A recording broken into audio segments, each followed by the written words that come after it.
With Ace on Eastwood and Fresh Kils, who's in the studio right now with Maloney. Woo! Hey. And since we're here too, you know, I figure it would only be right for us to talk about some things that you currently have in the works and coming out very soon. I think that's very thoughtful of you. I think bring so that up. too, you know. Yeah. So I would like to talk about what you maybe have coming on November 25th. On November 25th, I have my debut solo album, Disclaimer, dropping on URBNET on all digital streaming platforms and Bandcamp, and available on vinyl as well. Wait, it's wild that this is your first album, right? Yeah, I've been around forever putting out records, but this is the first time I'm doing it as the artist, as my own thing. Why this long? Because I started as a producer and an engineer because I wanted to be part of the process and help people and be like and support this magical process of music and everything.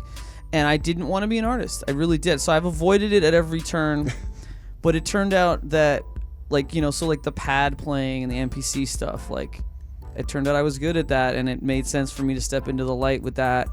So I've been avoiding it also because it's a lot of work and it's a pain in the butt, and I didn't want to put it all on my shoulders. So I finally got over my imposter syndrome about it, and I'm always the person disclaiming away my value, where it's like, oh, it's not, the mix isn't ready, or I don't know about it, or I'm not sure about this, and I'm not good enough for this.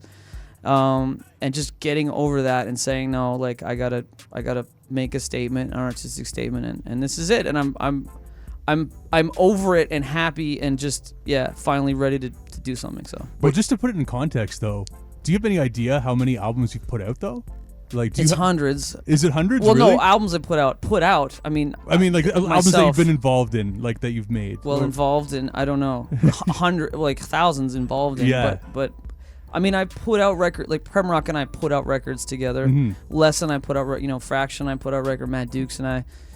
But there were other people involved, and it was collaborative, and it was, it's funny, every time you go through something, you put something new together, you feel like you're at the beginning again. You know what I mean? I thought I knew all this stuff, and, every year that passes, I know nothing, right? Every 3 years, there's a new platform that I got to learn. It was TikTok, it was what was that one where everybody's in rooms talking? That was the pandemic one. Clubhouse, I think? Clubhouse. There was Clubhouse. Yeah. It's I get up in the morning, I go to my computer, and I've got to maintain 30 different platforms. Yep. Who wants to do that? It's crazy. It's a lot. But one thing I want to ask you too, because even in your explanation, you kind of explained why you took so long to make a solo album. But what was the actual motivating factor to make you get over kind of that hump that you were in to actually want to make an album finally? I don't know that I ever wanted or got over it. I think I just I finally had enough music that I loved that I wanted to put together out under your own. I had enough tracks that I was I really love this, and despite all of these marketing meetings that I took where don't put out a variety record because the Spotify algorithm will deprioritize it and yada yada yada, right? The Extremities records I did with Fester is probably the closest thing where him and I really got to be ourselves on those records as producers. So it's more in that vein. So it's a variety record. There's roots reggae on there. There's representing the Caribbean community in Toronto, which I think I feel very strongly about. Toronto likes to pretend that it cares about the Caribbean community for the week that Caravana happens, and then they just shove it aside. So that was important to me to put out a record with my boy Jagon, Boozy of the Troupas. There's Troupas, man. Right? URBNET alum right there. Ghetto, I walk through the... Come on. Those cats were so underrated, man. Hotel Unbelievable. Hell. Yeah. Woo. Unknown is so sick as a producer. I mean, Boozy's unbelievable talent. So he goes by Jagon, so we got to join together. There's R&B on there. There's instrumentals. There's really deep, emotive kind of instrumental stuff on there. And, of course, there's that hip-hop records because that's what I'm good at those. Yeah. I might as well. Yeah. Well, the one that I have lined up to come on in just a few minutes, in maybe just maybe a minute here, is Ain't No Way featuring Phoenix Pagliacci. Is that how you pronounce it? It's Pagliacci. Oh, okay. Like the clown, actually, if you're thinking about it. Sure. Yeah. But tell us a little bit about that track, though. Well, sometimes this is one of those things where I do this to myself, where I send someone beats that I want to work with, and I send them a beat that I want them really badly to get on and write to, But then I'm like, well, what if they don't like it? So I'll send a couple things just in case, right?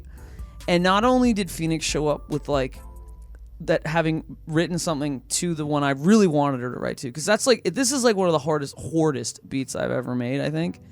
Not only did she come with a whole song written, but like the chorus was done in crazy, like the layering, like she blew me away, and she gave me a gift that, like, I don't know how to describe what it's like to have an artist come in and she gave me this gift of a song.